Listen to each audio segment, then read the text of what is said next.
Thought I'd enjoy a little bit of God's creation this morning and do Genesis chapter 28 out in the creation.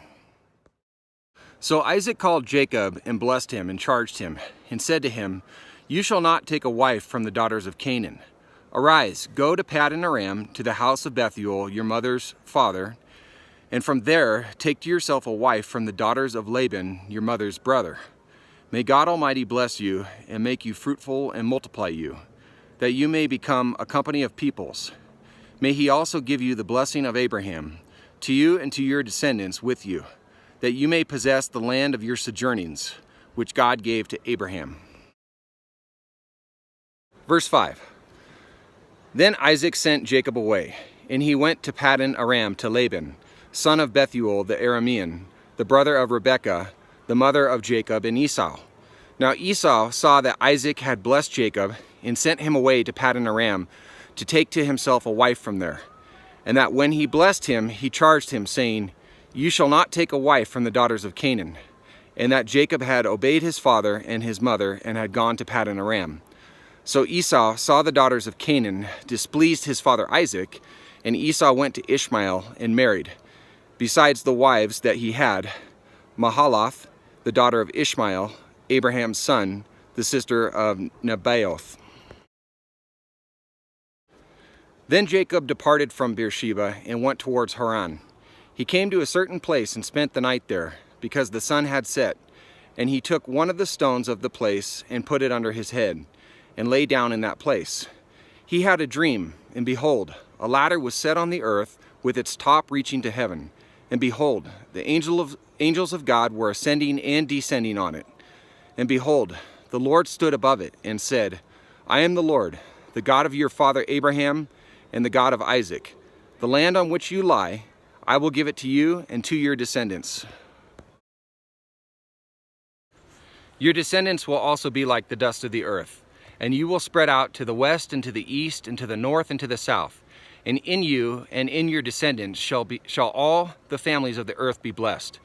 Behold, I am with you and will keep you wherever you go, and will bring you back to this land, for I will not leave you until I have done what I have promised you." Then Jacob awoke from his sleep and said, "Surely the Lord is in this place, and I did not know it."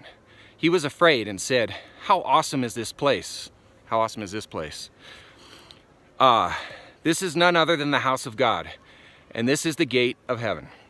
Okay, so Jacob's vision was based on God's pure grace. God appeared to Jacob to assure him of his promise of blessing and protection, prompting in Jacob a worshipful response in which he vowed loyalty. The ladder and angels of God ascending and descending portrayed the heavenly Lord's personal involvement in the affairs of earth. And here, especially as they related to divine covenant promises in Jacob's life, and that God would never leave him. Jacob's forced departure from Canaan did not and would not revoke any of God's promises to him. He would always have access to God. Verse 18.